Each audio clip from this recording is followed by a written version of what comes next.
Sudah hampir 2 pekan Brahma belum ada kabar beritanya. Ibu takut telah terjadi sesuatu pada Brahma. Mungkin sudah kecantol anak tumenggung Hadiraksa. Dulu dia pernah mencari Kakang Brahma sampai ke padepokan Gunung Cendawan. Brahma bukan jenis pemuda yang mau meninggalkan tugas hanya karena seorang wanita. Tapi kenapa begini lama?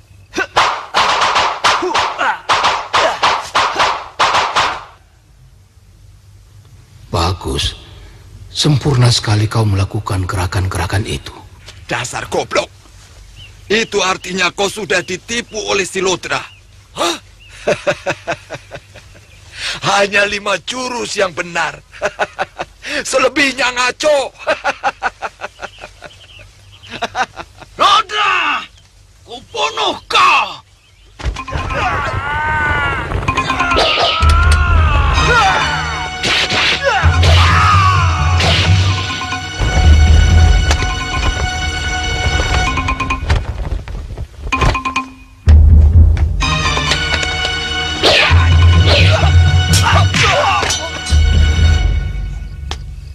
Ternyata kamu malingnya.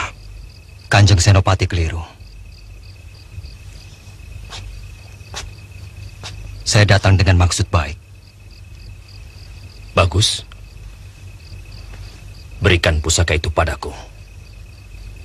Saya akan mengembalikannya langsung pada Pangeran Damar Kencana. Kau benar-benar tidak menghargai aku. Aku bisa menuduhmu sebagai pencuri. Silakan Kanjeng Senopati menuduh saya sebagai pencurinya. Dan saya tetap akan menyerahkan pusaka ini pada Pangeran Damar Kencana. Bajingan!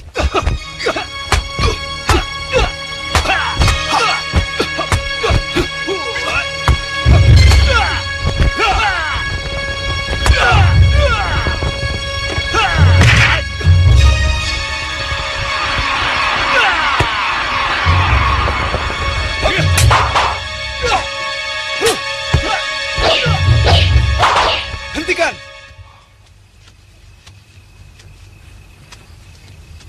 Siapa kamu? Hamba Brahma Kumbara. Hamba mau mengembalikan pedang kembar yang dicuri orang langsung pada Gusti Pangeran. Maaf, Pangeran. Mungkin dia sendiri yang mencuri. Kemudian sengaja mengembalikannya kepada Pangeran, supaya dia tidak dianggap sebagai pemberontak. Ini taktik yang sangat berbahaya, Pangeran.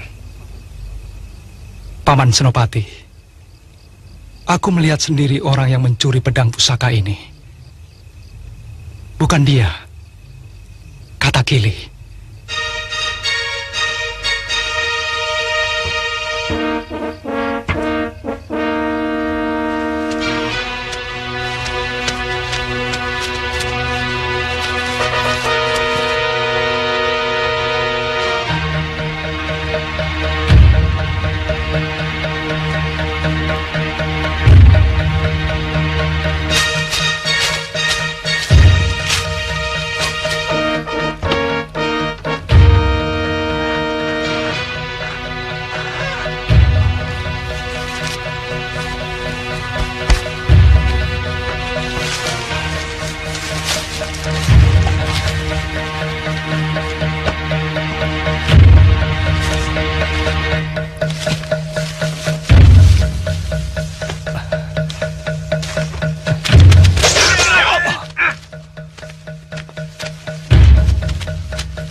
Dasar maling.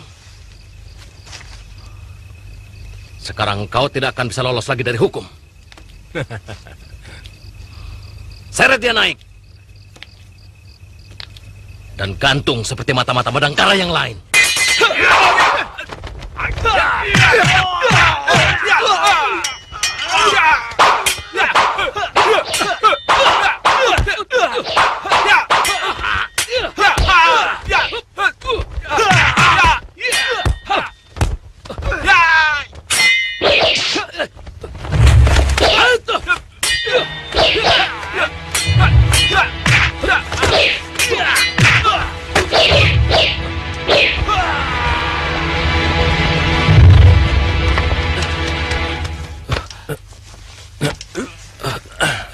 Tidak bisa dibuat main-main itu anak.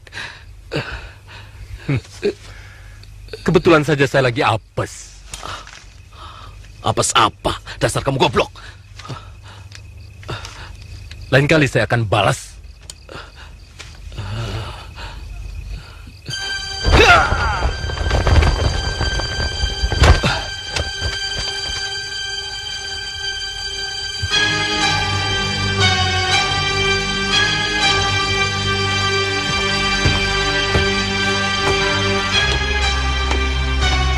Paman Wasrap.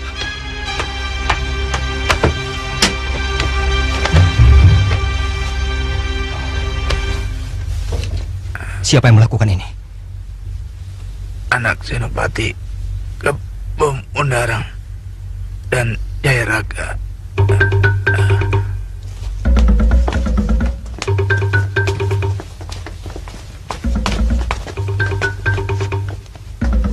Saya yakin dia kepalanya. Tangkap dia. Beriku seluruh pelayan yang ada di sini. Ayo. Ada apa ini?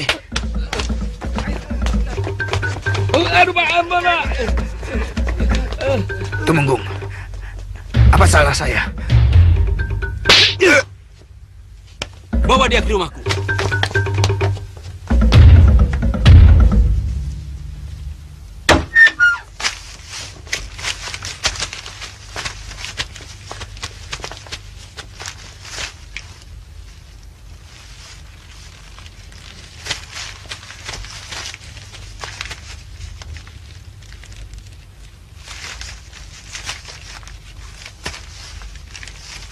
Sebenarnya sudah lama aku mencurigai warung makanmu, Wasrap. Ternyata dugaanku benar. Kau punya hubungan rahasia dengan pemberontak-pemberontak Madangkara. Aku bukan pemberontak. Aku berjuang untuk bangsaku sendiri. Sebetulnya kau harus malu mengucapkan kata-kata itu, Jayaraga. Apa yang harus kumalukan? Yang kubela adalah keyakinanku. Yang menurutku dalam keadaan seperti ini adalah yang paling benar.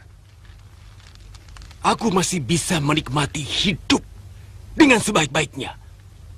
Hei Wasrap, seharusnya kau mempunyai sikap hidup seperti aku ini.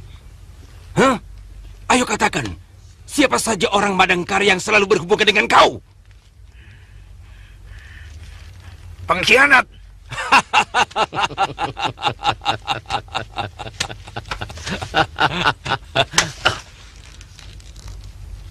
Lebih baik kau katakan saja, Wasrap. Kau akan sia-sia menutupi rahasia yang sebenarnya dengan gampang bisa aku buka. Hukumanmu akan ringan kalau kamu mau bekerja sama. Kita kan sama-sama orang Madangkara. Siapa pemuda yang selalu berada di rumahmu? Dan apa yang mau dilakukannya?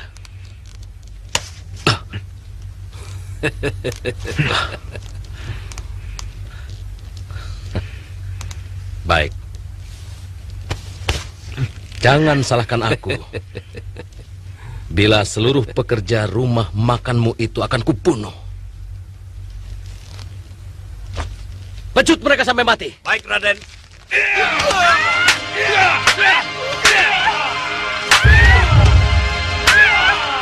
Sikapmu seperti bukan ksatria.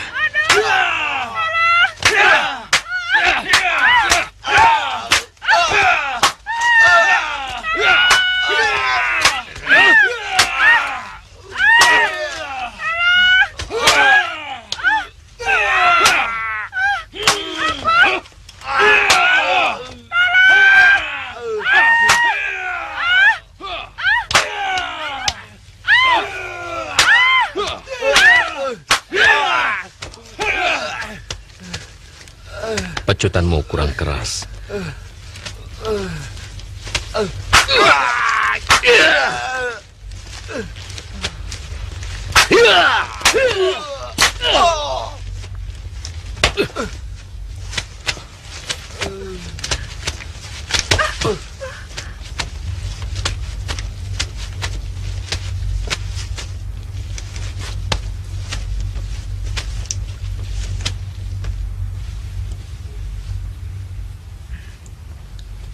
Masih belum mau bicara?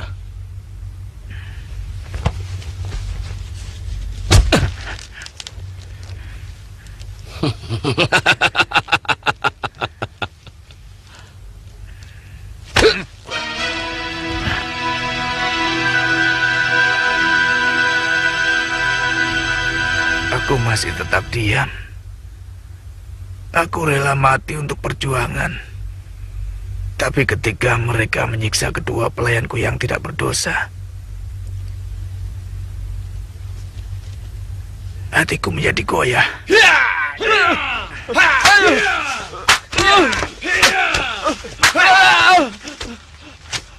Kanjeng Temenggung, apa salah saya?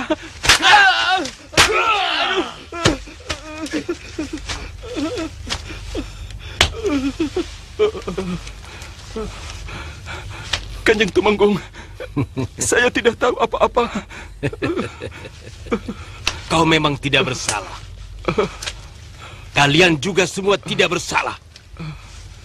Kalian semua disiksa hanya karena kesalahan dia. Karena dia telah berani menyembunyikan pemberontak-pemberontak Padangkara di rumahnya. Kalian semua akan dibunuh hanya untuk kesalahan dia. Termasuk kamu. Pecut dia! Wasrap, katakan pada Kanjeng Tumenggung, kau akan terkutuk kalau kami semua mati. Aduh! Aduh! Aduh! Wasrap, aku tidak mau mati karena kesalahanmu. Ayo katakan kepada Kanjeng Tumenggung. Aduh! Wasrap!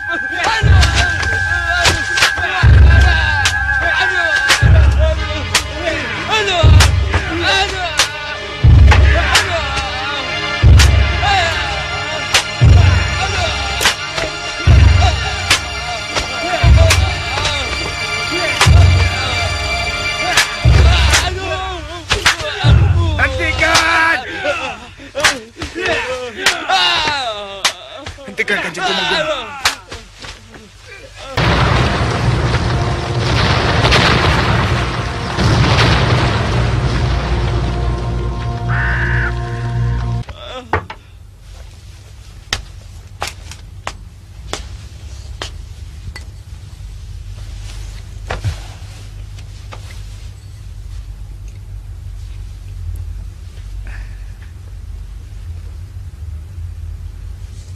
Maafkan saya, Raden.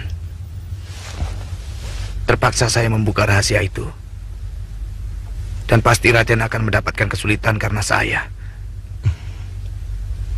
Semua bisa saya atasi, Paman.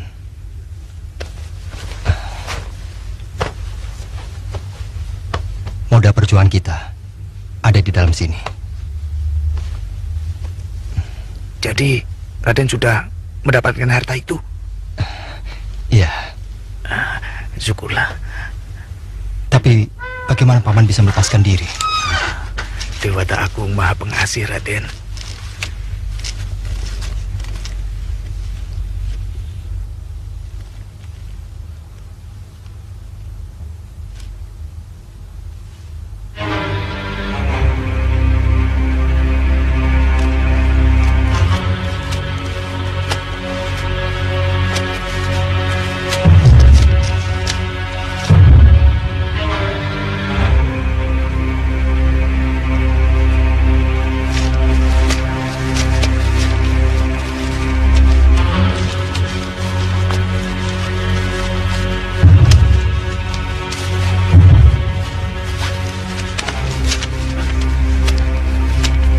Siapa nenek?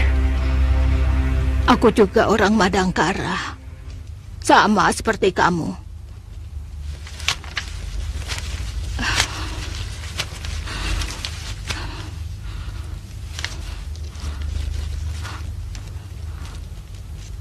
Aku adalah ibunya Jayaraga.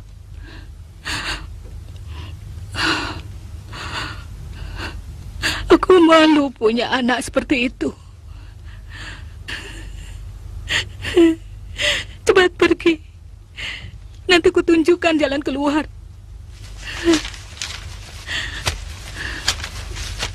Sebaiknya Raden segera meninggalkan tempat ini. Pasti mereka akan mengobrak-abrik rumah ini. Ya, kita harus pergi, Paman. Biarkan Paman di sini. Jangan sampai Raden terlambat. Tidak, kita harus pergi sama-sama.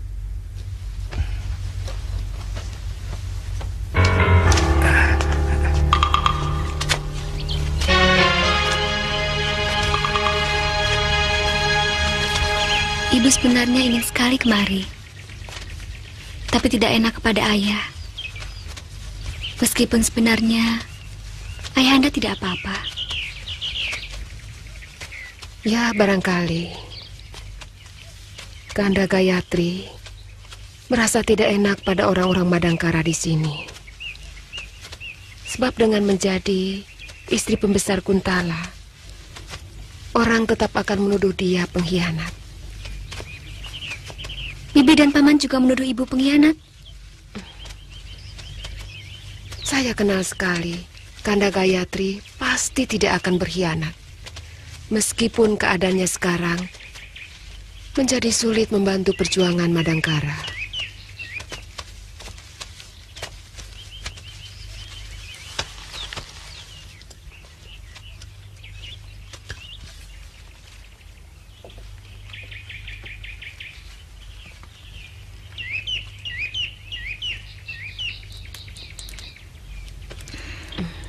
Kamu belum juga menemukan jejak kakak tirimu, Mantili?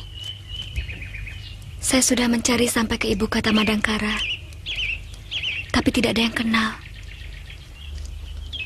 Mungkin dia juga dipungut anak oleh orang Kuntala. Atau mungkin sudah terbunuh waktu penyerbuan kelelawar hitam kemari. Cuma memang tidak ada seorang pun yang menemukan mayatnya. Tapi ibu yakin Kakang Brahma masih hidup.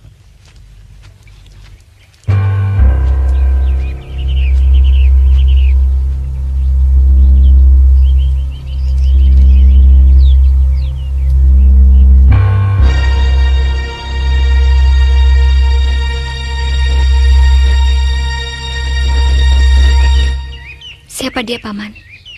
Mula-mula dia mengaku sebagai keponakannya Dharma Sukarta. Tapi kemudian dia mengaku sebagai anaknya. Namanya Anggun.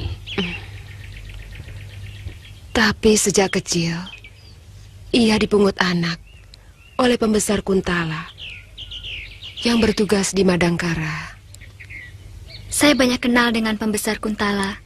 Siapa namanya? Ayah angkatnya, bekas ketua pasukan kelelawar hitam. Oh, Paman Hadiraksa? Iya.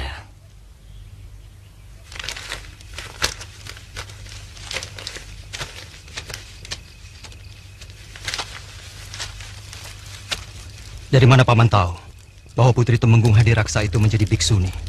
Berita itu sudah menyebar kemana-mana, Den. Anggun melakukan itu karena dia tidak mau dikawinkan dengan Angkawijaya. Dan kata orang, persoalan itu yang menyebabkan Tumenggung Hadiraksa mengundurkan diri dari pemerintahan.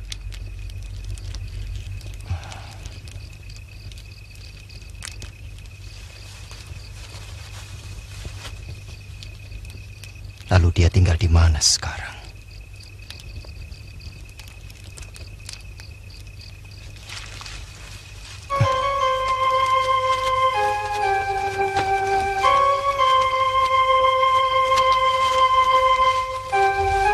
Kelihatannya Raden ada sesuatu dengan anak Tumenggung itu. Tidak. Tidak ada apa-apa, Paman. Paman juga pernah muda. Jangan malu-malu. Sekarang anak Tumenggung itu menetap di Padepokan Wanuja, tempat gurunya.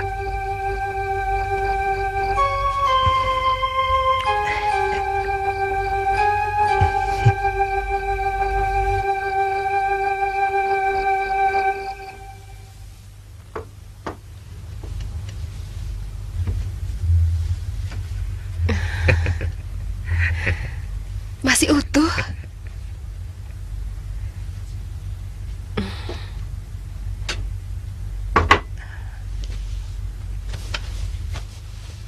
Kakang. Mudah-mudahan perjuangan kita akan berhasil.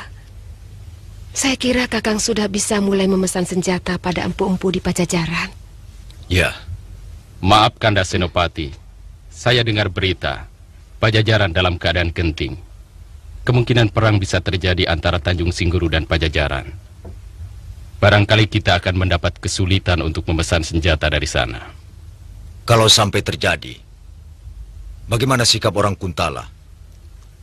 Sebab mereka juga punya rencana untuk menaklukkan Pajajaran. Kemungkinan mereka akan membantu Tanjung Singguru. Sebab Prabu Malyapati itu sahabat dekat Sang Prabu Kuntala. Persoalan apa lagi yang menyebabkan mereka berseteru? Sebab yang saya tahu, kedua kerajaan itu dulu bersahabat. Persoalannya, lamaran Prabu Malyapati untuk menjodohkan putranya dengan Putri Lenggang Pakuan ditolak Sang Prabu. Lenggang Pakuan? Bukankah dia Putri Patih Gerbamenak? Oh ya, saya lupa menceritakan bahwa Sang Prabu Dewaniskala telah mengundurkan diri dan menunjuk Patih Gerbamenak sebagai gantinya sambil menunggu Pangeran Purana yang sedang menuntut ilmu di Sebedang Larang. Kita punya kewajiban untuk membantu Pajajaran. Karena Pangeran Purana adalah teman seperguruanku. Dan juga Brahma. Saya siap untuk melakukan tugas, Paman.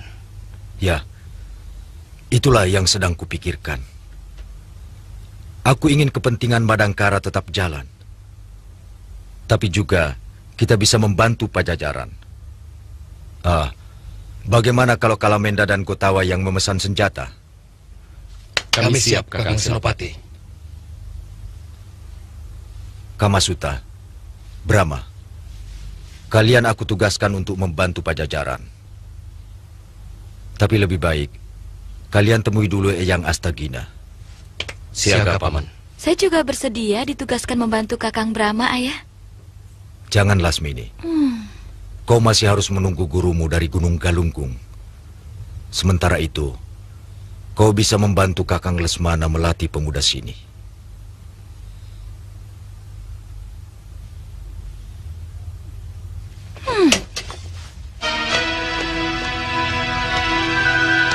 Lasmini. Lasmini. Maaf, Ayah. Saya susul Dinda Lasmini. Saya khawatir dia lakukan hal yang tidak-tidak. Ya.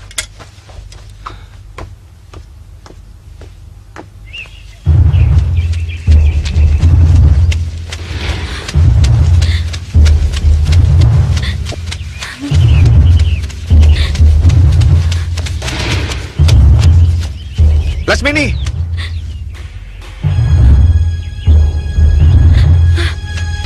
Tunggu, Lasmini! Ada apa, Lasmini?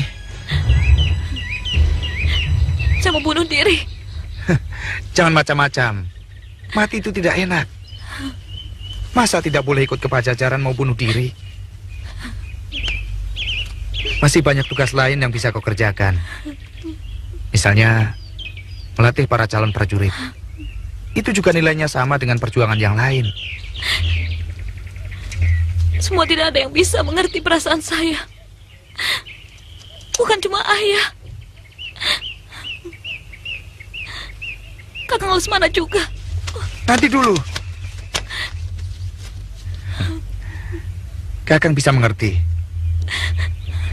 Kakang tahu kamu ingin selalu dekat dengan Brahma.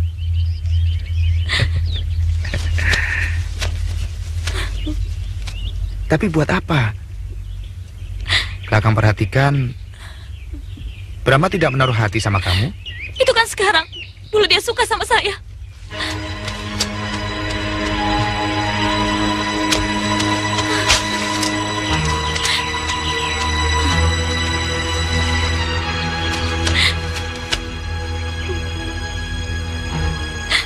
Lasmini,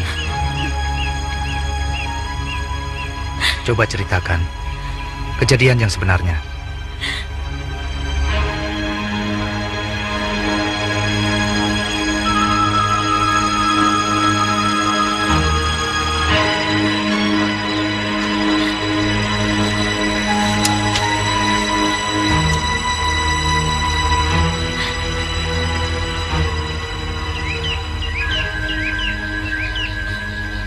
ketemu dengan perempuan Kuntala itu, Kakang Brahma jadi berubah.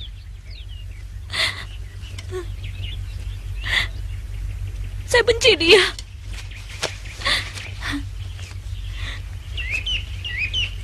Saya merasa dipermainkan. Dulu dia memberikan harapan, bahkan berjanji mau mengawini saya.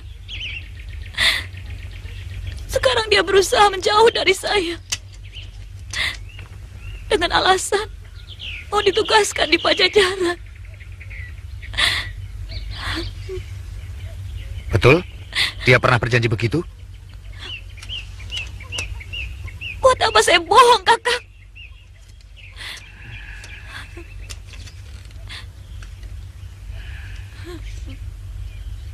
Dia harus dikasih pelajaran.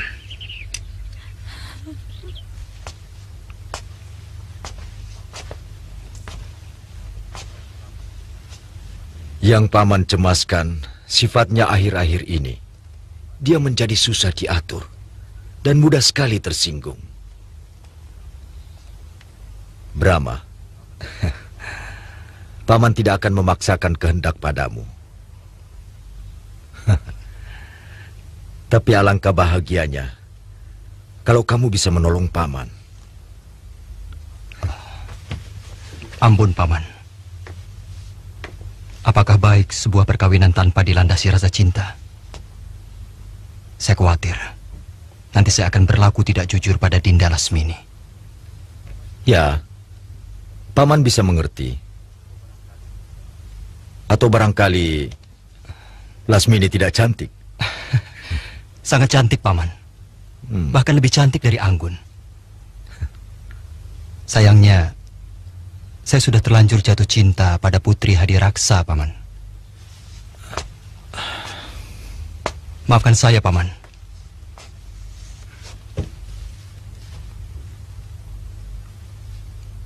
Tidak apa-apa. Itu hakmu. Semua orang berhak mendapatkan yang dia cintai.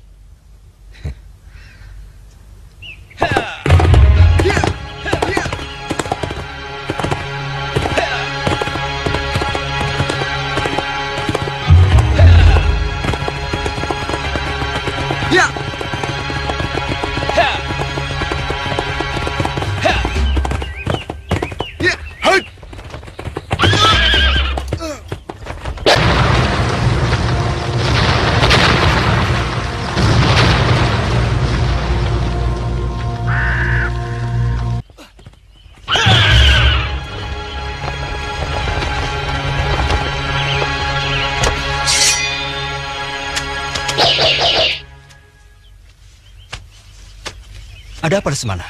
Aku tidak terima. Kau telah mempermainkan adikku.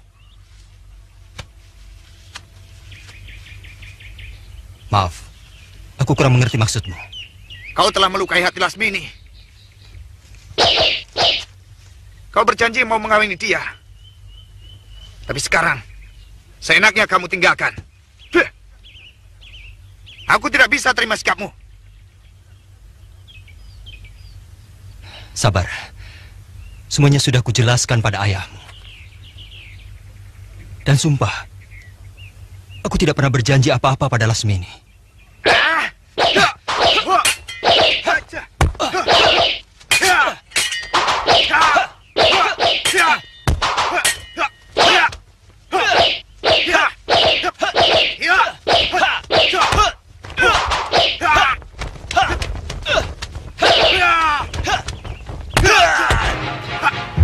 Hentikan, Lesmana. Ini semua rekan Lasmini. Tidak mungkin adikku berani berbohong.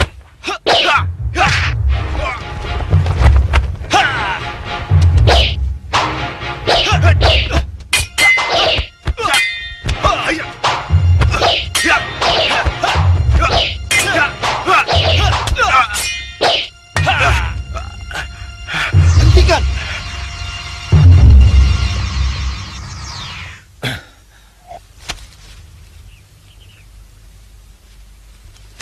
Lesmana, cepat kamu minta maaf pada Brahma.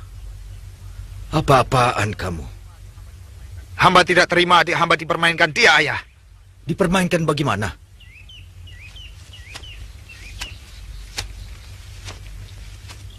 Aku lebih tahu tentang hubungan mereka daripada kamu. Maaf, Ayah. Menurut Dinda Lasmini, Brahma pernah berjanji mau mengawininya. Dia bohong. Mana anak itu? Saya tidak tahu, Paman. Bikin malu.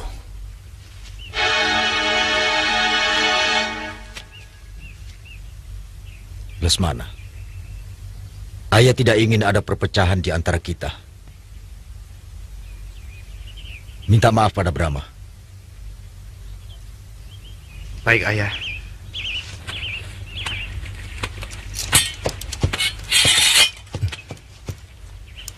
Maafkan kecerobohan saya, Kakang Brahma. Tidak apa-apa. Hitung-hitung sebagai latih tanding, Lesmana. Terima kasih.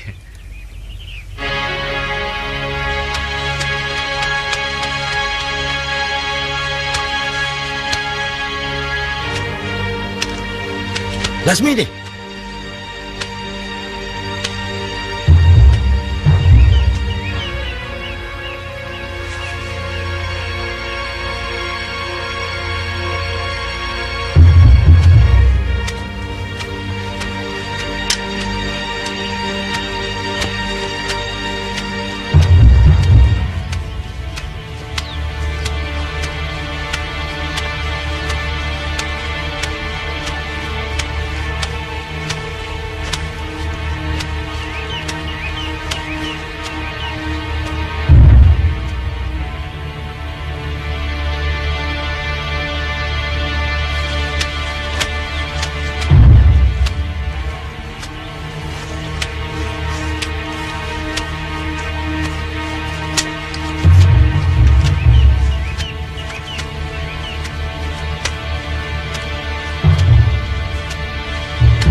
Bersumpah tidak akan menikah kalau suamiku tidak lebih terhormat daripada Brahma Kumbara. Hit! Hit! Hit! Hit!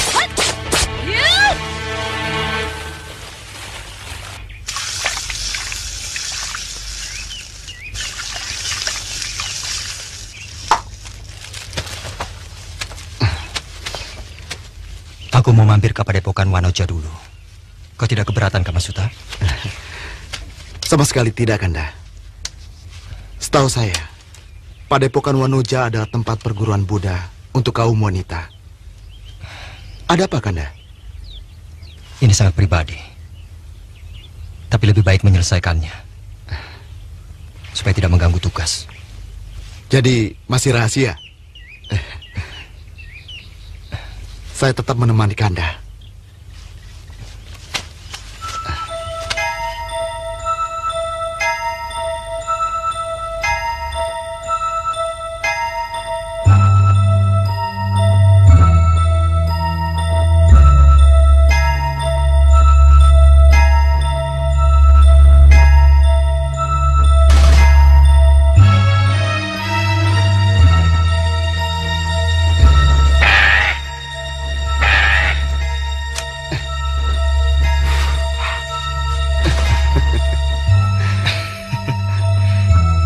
Mungkin ini yang namanya mimpi di siang hari. Tidak pernah terbayang sebelumnya kalau saya bisa di atas ketinggian seperti ini. Kalau saja saya cerita kepada ayah pun, mungkin ayah tidak akan percaya. Betapa indahnya bumi kita ini dilihat dari atas. Semuanya terasa begitu kecil. Ucapanmu mengingatkan saya pada ujangan Eyang Astagina. Berusahalah untuk melihat diri kita sendiri dari atas, agar kita tahu betapa kecilnya diri kita ini. Mudah-mudahan kita selalu mengingat petuah berharga itu, agar kita tidak menjadi sombong. Sulitnya, Kamasuta. Banyak orang yang tidak merasa bahwa dirinya sombong. Benar juga, Kakang Brahma. Ayo, Paman Rajawali, kita naik lebih tinggi lagi.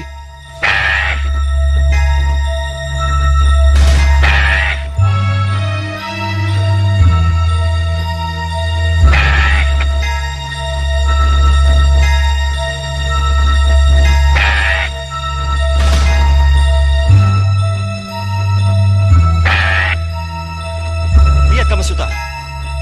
Apa itu, Kakang? Itu anak sungai pecahan dari Sungai Alas yang menuju ke Padepokan Wanoja.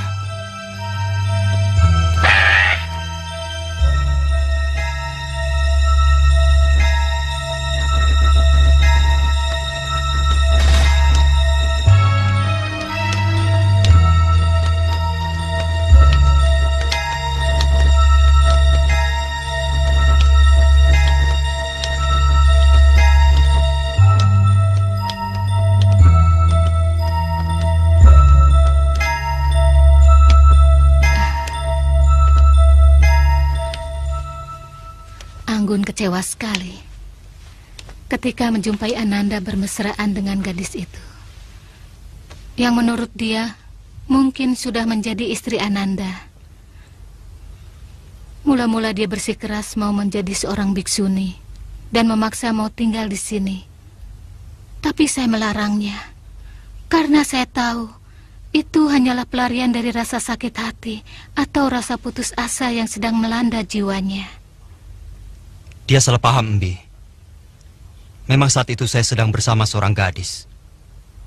Tapi dia bukan kekasih saya, apalagi calon istri. Dia sudah saya anggap sebagai adik sendiri. Dia anak kakak seperguruan saya, Embi.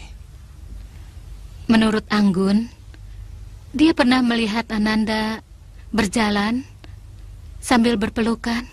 Benarkah itu? Kami tidak berpelukan, Embi. Saya hanya membimbingnya karena kaki gadis itu terkilir. Saya berani bersumpah demi yang menciptakan langit dan bumi bahwa saya tidak ada apa-apa dengan gadis itu. Mungkin saja dia mencintai saya, tapi saya tidak. Ananda harus segera menemuinya. Saya khawatir dia akan melakukan tindakan yang kurang terpuji. Pikirannya masih goyah. Saya dengar keluarganya sudah pindah ke ibu kota Kuntala, Embi. Apa ia mengatakan sesuatu waktu ia mau pergi dari sini, Embi? Oh iya, minumlah. Dia bilang dia mau mencari kuburan ayah kandungnya sebelum dia pulang ke Madangkara. Ayah kandungnya? Iya. Anggun sebenarnya cuma anak angkat Tumenggung Hadiraksa.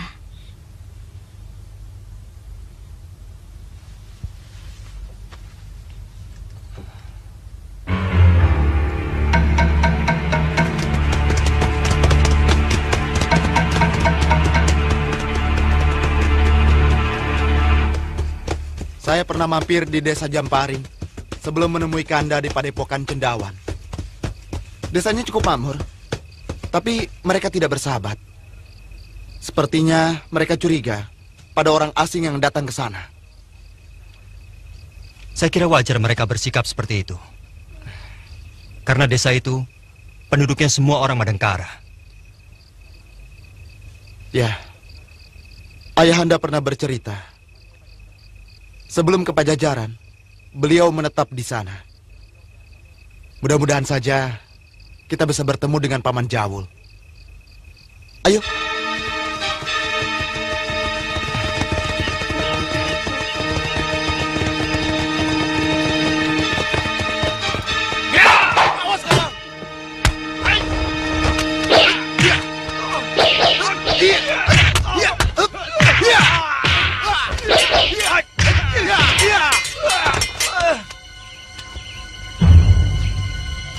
Awas Kakang Brahma.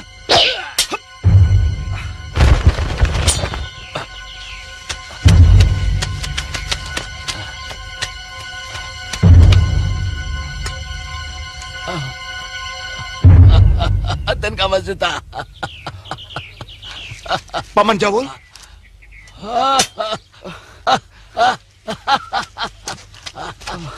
Ten, maafkan kami, Ten. Kekejaman orang Kuntala sangat membekas di hati kami. Mereka ini penduduk asli Madangkara.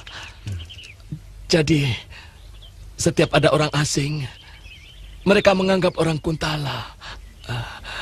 Mari ke gubuk Paman.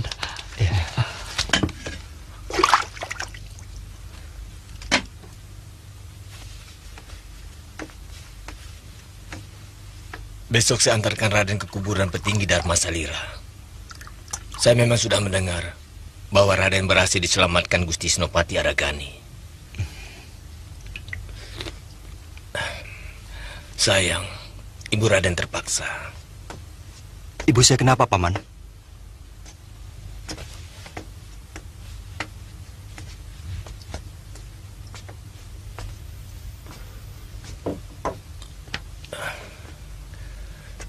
Paman yakin semua yang dilakukan Gusti Dewi karena terpaksa. Langsung saja pada persoalannya, Paman. Ibu Raden menikah lagi dengan bangsawan tinggi Kuntala.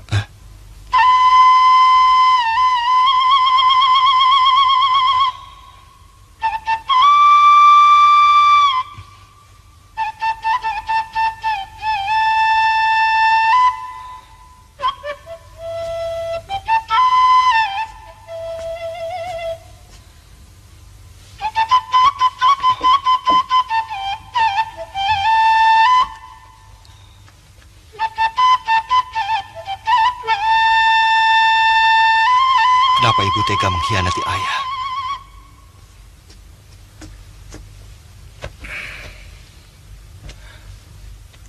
Maaf, Raden. Saya yakin Ibu Raden mempunyai niat tertentu, sehingga beliau mau diperistri orang penting Kuntala. Tidak usah menghibur saya, Paman. Beliau itu yang menyelamatkan jiwa Ibu Raden waktu jatuh ke jurang. Siapa namanya, Paman? Namanya Ardalepa, seorang mantri Demung Kanuruhan. Numpang tanya, Paman.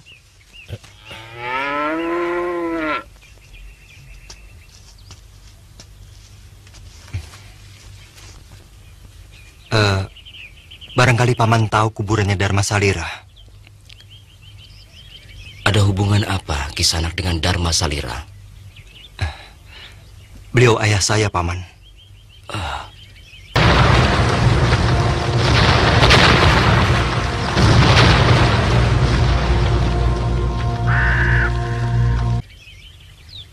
Siapa namamu, Raden? Nama saya Brahma Kumbara. Aduh, betapa gembiranya kalau ibu tahu bahwa Raden sudah sebesar ini.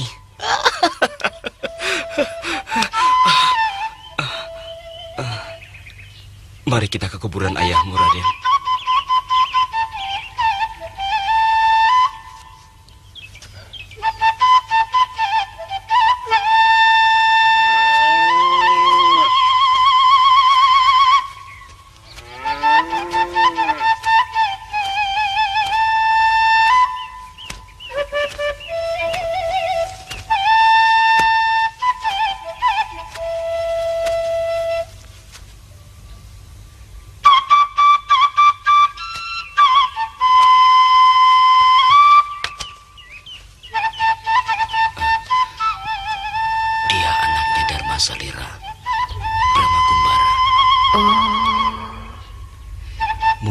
Sudah mendengar kalau ibunya menikah dengan pembesar Kuntala. Kau harus menjelaskannya agar dia tidak kecewa. Iya.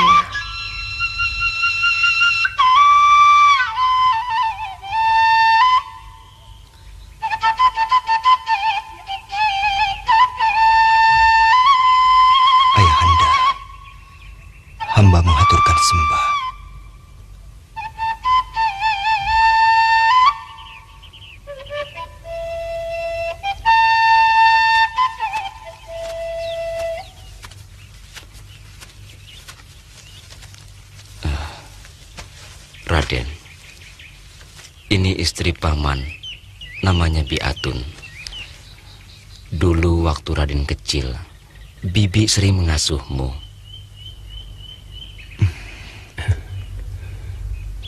Sudah bertemu ibumu?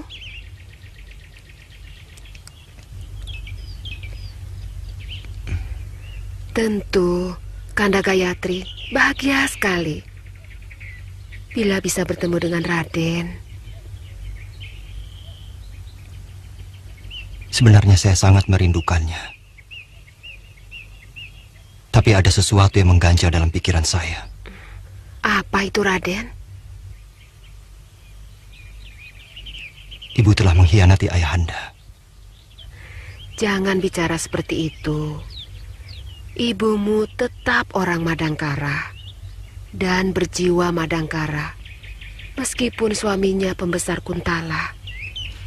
Bahkan anaknya yang bernama Dewi Mantili sering datang ke kuburan ini. Malah pernah dia disuruh mencari Raden sampai ke ibu kota Madangkara. Apakah suami ibu saya yang sekarang tahu bahwa ibu bekas istri seorang petinggi Madangkara? Ya, tentu, Raden. Bahkan ibumu diperbolehkan menyambangi kuburan suaminya. Jadi, kalau menurut paman, sebaiknya Raden menemui ibu Raden ke Kuntala. Apa mungkin? Padahal kami sudah mempersiapkan diri untuk melawan penjajah Kuntala. Paman pikir, tidak cuma Raden. Semua pemuda Madangkara sedang mempersiapkan diri untuk merebut kembali negeri mereka. Dalam kehidupan, Raden harus bisa membedakan tempat. Bagaimanapun seorang ibu, tetaplah ibu yang punya hak untuk dihormati oleh anak kandungnya, meskipun dia menjadi istri musuh Raden. Sebagai manusia, Gusti Mantri Demung Kanuruhan Ardalepa adalah suami ibu Raden. Artinya ayah tiri Raden. Dan Dewi Mantili adalah adik tiri Raden. Biarpun dalam perjuangan nanti mereka, terutama ayah tiri Raden, adalah seorang musuh. Tapi sekarang Raden harus menghormati mereka. Raden harus bisa membedakan tempat dan waktu. Kapan harus sebagai kerabat dan kapan menjadi musuh.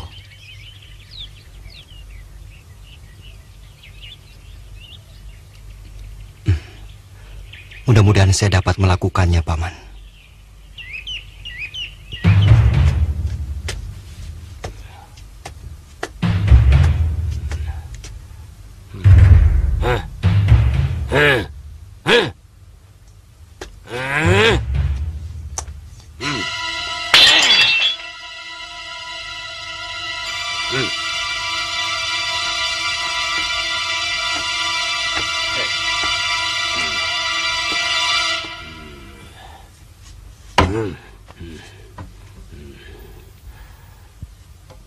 Pokoknya, kamu tidak boleh meninggalkan Madangkara. Habis perkara. Saya sudah muak hidup dengan cara palsu seperti ini.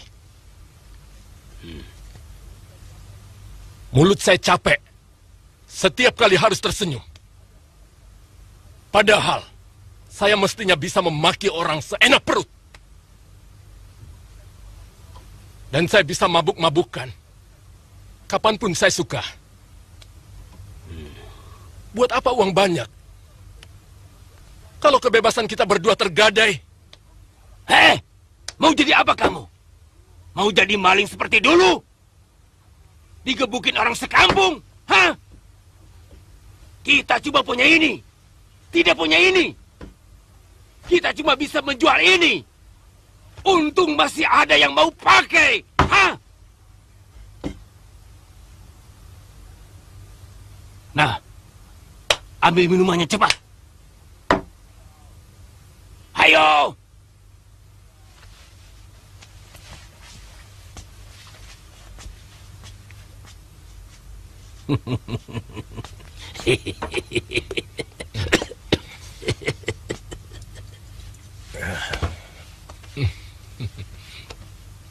Kebahagiaan seorang pendekar adalah kalau bisa menaklukkan pendekar lain di setiap kota yang disambanginya.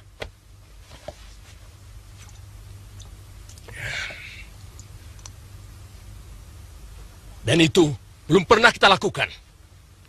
Kalaupun pernah, kita belum pernah menang. Hei, jangan menyindir. Waktu itu aku kalah karena aku terlalu menganggap enteng lawan. Aku tidak menyangka kalau si Brahma mempunyai ilmu begitu tinggi. Bahkan melebihi si Aragani. Sudahlah. Saya sudah capek. Sudah bosan. Dan saya sudah muak. Sekarang saya mau pergi. Tunggu dulu. Kamu tidak boleh pergi kemana-mana. Kamu harus tetap di sini. Hah? Nanti sulingmu aku ganti dengan yang lebih sakti. Kamu tahu, suling ini terbuat dari tulang kaki burung merak raja yang ada di hutan Blambangan. Prabu Menak Jingga pun pernah mengadakan sayembara untuk menangkapnya. Tapi guruku lebih cepat daripada pendekar-pendekar Blambangan. Perempuan manapun akan menyembah-nyembah, minta dilus-elus kalau mendengar suaranya. Kalau aku mau, Dewi Kandis, istri Pangeran Damar Kencana, bisa kubuat tergila-gila.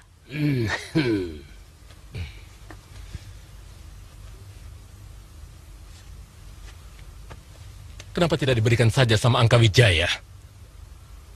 Kasihan dia. Cintanya ditolak sama Putri Hadiraksa.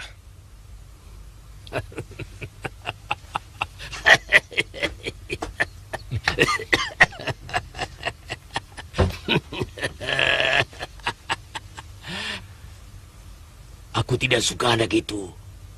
Sombong.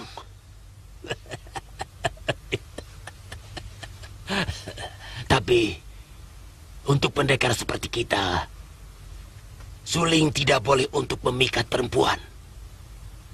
Tetap harus dipakai sebagai senjata untuk membunuh. Karena dia mampu membuat musuh kita menangis sampai kehabisan tenaga, lalu mampus. Jadi, seruling asmara jimat ini beda dengan seruling pelepas sukma. Kalau ini bisa dipakai untuk menyiksa jiwa, jelas itu akan lebih menyakitkan.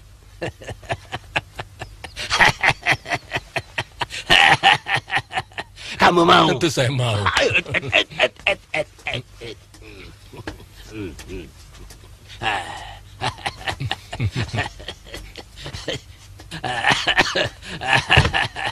Duduk. Kamu bisa memiliki suling ini kalau kamu sudah menamatkan jurus naga pertala. Sebab kalau sarafmu tidak kuat, kau bisa jadi gila. Mana bisa, Guru?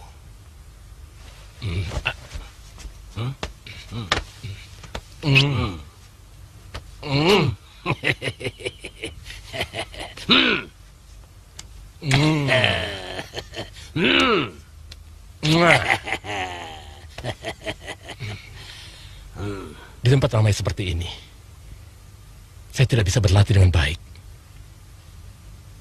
Saya tidak bisa memusatkan pikiran. Biarpun kamu cium dari ujung kaki sampai ubun-ubun, pendirianku tetap.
Berani dia mencuri surlingku?